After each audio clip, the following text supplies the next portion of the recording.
I still remember the day my parents crushed my dreams. I was 22, fresh out of business school with honors, ready to join our family's restaurant chain. Montgomery Family Restaurants had been my grandfather's legacy, built from a single diner into a successful chain of 50 restaurants across 3 states. I'd worked in those restaurants since I was 14, learning every position from dishwasher to manager. "The business is going to your sister," Dad announced during what I thought would be my welcome to the company dinner. "Sarah has the right attitude for success." I stared at my pasta, suddenly losing my appetite.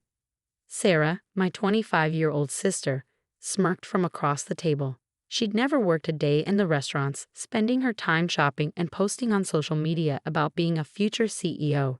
"But Dad," I protested, my voice shaking. "I've worked in the restaurants for years. I have a business degree. I know every aspect of." "That's enough, Claire," Mom interrupted, her designer bracelet clinking against her wine glass. "Your sister has natural leadership abilities. You're too." She paused, exchanging looks with Dad. "Simple for this kind of responsibility." "Simple?" I echoed, feeling like I'd been slapped. "Let's be honest," Sarah chimed in, examining her manicured nails. "You're the type who's happy serving tables. There's nothing wrong with that. Someone has to do it." I looked at Grandpa Jack, hoping he'd say something. He'd always been my biggest supporter, teaching me about business while we worked side by side in his original diner. But he sat silently, his face unreadable as he methodically cut his steak. "It's decided," Dad declared. "Sarah will take over as CEO next month. You can keep your position as floor manager at the downtown location if you want." That night, I cried myself to sleep in my small apartment. All my dreams, all my hard work, dismissed because I wasn't flashy enough, didn't fit their image of success. The next morning, I went to work like always, holding my head high despite the pitying looks from staff who'd heard the news. Months passed. Sarah's leadership mostly involved taking long lunches with friends and posting motivational quotes on the company's social media. I watched in silence as she made questionable decisions, ignoring the advice of experienced managers. Dad backed her every move, even when profits started declining. Then I met James. He came into my restaurant looking for lunch and stayed for 3 hours, fascinated by my passionate explanation of restaurant operations. He was different from anyone I ever met. Brilliant, kind, and genuinely interested in my ideas. A successful tech entrepreneur, he saw value in my simple approach to business. Our whirlwind romance was the bright spot in my increasingly difficult life. Within a year, we were planning our wedding. My family's reaction was predictably condescending. "At least she found someone successful," Mom said when we announced our engagement. "Maybe now she can quit working altogether." "Not likely," Sarah laughed. "Claire loves being a servant." James squeezed my hand under the table, his touch saying what words couldn't. "They don't see your worth, but I do." We planned a small wedding, nothing like the extravaganza Sarah had thrown the year before when she married a local politician's son. My parents contributed the minimum they could without looking bad to their social circle. The morning of my wedding dawned bright and clear. I was in the bridal suite when a courier arrived with a letter. The envelope was thick, expensive paper with "to be delivered to Claire Montgomery on her wedding day," written in familiar handwriting. Grandpa Jack's. My hands trembled as I opened it. Grandpa had passed away 3 months ago, shortly after Sarah took over as CEO. His death had been sudden. A heart attack in his sleep. The family had been surprised when no will was found, just instructions that all assets would be handled by his lawyers. "My dearest Claire," the letter began, "if you're reading this, 2 things have happened. I'm no longer here, and you're marrying someone you love. I'm sorry I won't be there to walk you down the aisle. But I hope this letter will be my final gift to you." Tears blurred my vision as I continued reading. Each word made my heart race faster. "I've watched your parents and sister underestimate you your entire life. They see your kindness as weakness, your attention to detail as simplicity, your hard work as servitude. But I saw something else. I saw myself in you. The same drive, the same understanding of what makes a business truly successful, taking care of your people and your customers. What they don't know," the letter continued, "is that I never actually transferred ownership of Montgomery Family Restaurants to your father. I maintain majority ownership through a holding company, Eagle Ridge Enterprises. Your father managed operations, thinking he owned everything, but he was always just an employee. My hands shook so badly I had to set the letter down for a moment. Eagle Ridge Enterprises. I'd seen that name on documents at work, but never thought much about it. Today, on your wedding day, ownership of Eagle Ridge Enterprises transfers to you, Claire. You are now the majority owner of Montgomery Family Restaurants. The lawyers have all the paperwork ready. Your father, mother, and sister have been employees this whole time, and now they work for you. I had to sit down, my wedding dress rustling around me. There was more. I couldn't stand watching them crush your spirit, but I needed to be sure you were ready. I needed you to learn humility, to understand every aspect of the business from the ground up. Most importantly, I needed you to find someone who valued you for who you are, not what they could get from you. Show them what real leadership looks like, Claire. Show them what you've always been capable of. And remember, sometimes the best revenge isn't about getting even, it's about rising above. All my love, Grandpa Jack. P.S. There's a board meeting scheduled for Monday morning. Don't be late, CEO. As if on cue, my phone buzzed with an email from Grandpa's lawyers confirming everything. Attached were documents showing the ownership transfer, board meeting agenda, and most surprisingly, evidence of Sarah's mismanagement over the past months. A knock at the door made me jump. Claire, are you ready? It was James. There's something going on outside. Your family's making a scene. I could hear raised voices from the garden where our ceremony was supposed to take place. Taking a deep breath, I squared my shoulders and opened the door. James took one look at my face and knew something had changed. Everything okay? He asked softly. I showed him the letter. His eyes widened as he read, then a slow smile spread across his face. Well, he said, this explains why your father is out there yelling about some emergency board meeting notification he just received. I took his hand, feeling stronger than I had in years. Shall we go deal with this before our wedding? He kissed my forehead. Lead the way, CEO. Walking toward the garden, I could hear Sarah's shrill voice. This has to be a mistake. I'm the CEO.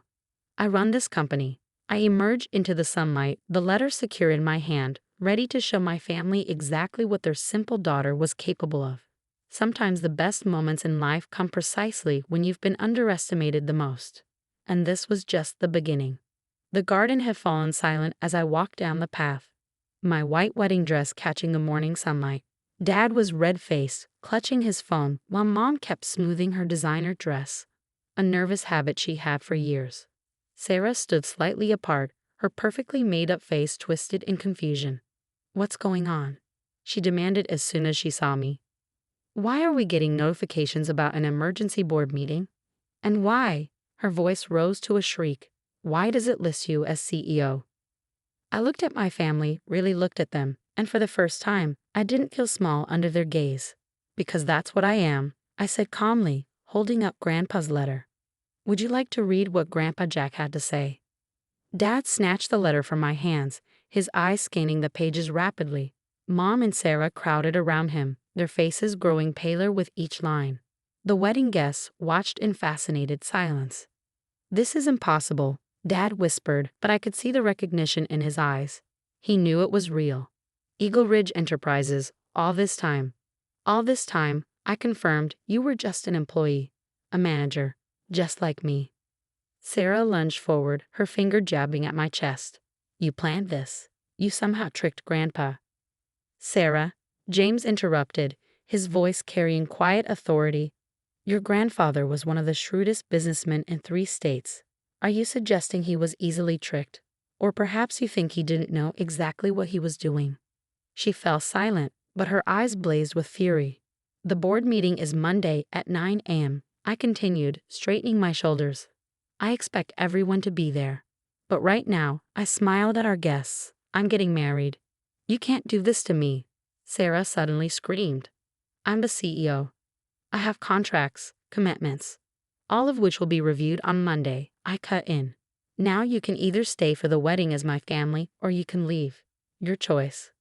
They left, of course. Mom pausing only to say, you'll regret this, Claire. You're not ready for this responsibility. I watched them go, feeling oddly peaceful. James took my hand, and we had our wedding, smaller than planned, but somehow more perfect for all the drama. Our guests couldn't stop talking about what they'd witnessed, and I couldn't stop smiling. Monday morning arrived bright and early. I walked into Montgomery Family Restaurants headquarters wearing one of my usual work outfits, not designer labels like Sarah's, but professional and practical. The security guard did a double take as I headed for the executive elevator, then scrambled to open it for me. The boardroom was full when I arrived, exactly at 9 a.m. Dad sat in the CEO's chair, Sarah beside him, both pretending the weekend hadn't happened. The board members, mostly Grandpa's old friends, watched with interest as I entered. "You're in my seat, Dad," I said quietly. "Claire, be reasonable," he started, but Mr. Pearson, Grandpa's oldest friend on the board, stood up. "Robert," he said firmly, "I believe you'll find your daughter is correct. We've all reviewed the documentation. Eagle Ridge Enterprises has always held majority ownership, and as of Saturday, Claire is its sole owner. She's our CEO now." The next hour was a blur of paperwork and signatures. Sarah stormed out halfway through, but not before I'd rescinded her executive access and compensation package.